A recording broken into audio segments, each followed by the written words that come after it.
កគិតថាស្រាជាមិត្តសំឡាញ់ពេលចិត្តឈឺចាប់តែងយកវាជាទីពឹង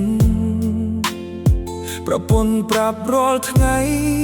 ឲ្យខ្ញុំឈប់ផឹកទៅតែខ្ញុំមិនស្ដាប់ទុកពាក្យនាងឲ្យហួសខ្យល់ដល់ថ្ងៃដួលលើដីទើបដឹងខ្លួនខំអ្នកនៅក្បែរខ្ញុំគឺប្រពន្ធមិនមែនស្រាផឹកតាមរង្វាន់ចុងក្រោយបានពេលទើបដឹងពាក្យប្រពន្ធមានតម្លៃប៉ុណ្ណានាងប្រាប់មិនស្ដាប់បាត់បង់ជីវិតសល់តែវិប័យសារីពេលដេកលើក្រែងពេលយោខ្ញុំជាប្រុសម្នាក់ធ្លាប់គិតថាខ្លួនឯងខ្លាំងកាយមួយហើយមួយទៀតមិនខ្លាចអ្វីទាំងអស់មិត្តភក្តិស្រែក Cheers ខ្ញុំផឹកមិនដឹងខ្លួនប្រពន្ធទូរស័ព្ទមកខ្ញុំបិទចោលទាំងអារម្មណ៍តែថ្ងៃឡានពេទ្យមកទើបភ្ញាក់ពីសូបិនមិត្តភក្តិបាត់អស់នៅសល់តែប្រពន្ធយំថ្ងៃនេះខ្ញុំស្បាត់ជប់ស្រាដើម្បីគ្រួសារមិនឲ្យកូនខ្មាស់គេព្រួយបុកស្រវឹងទៀតផឹកតាមរង្វាន់ចុងក្រោយបានពេលពាក្យប្រពន្ធមួយម៉ាត់មានតម្លៃជាងស្រា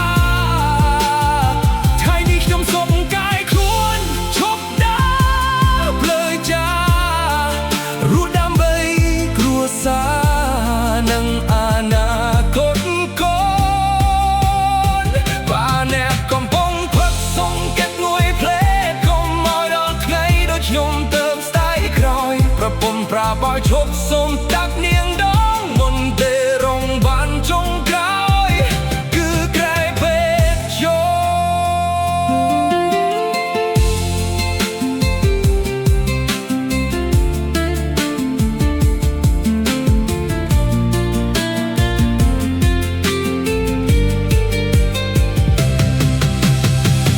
ផឹកតាមរង្វាន់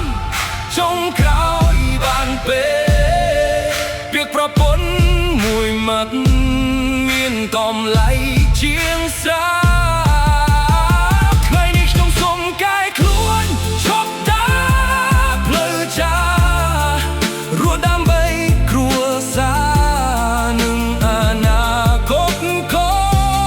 នបានអ្នកកំពុងផឹកសុំកេតមួយភ្លេចកុំឲ្យដល់ថ្ងៃដូចខ្ញុំទៅស្ដាយក្រោយប្រពន្ធប្រាប់ឲ្យឈប់សុំស្កា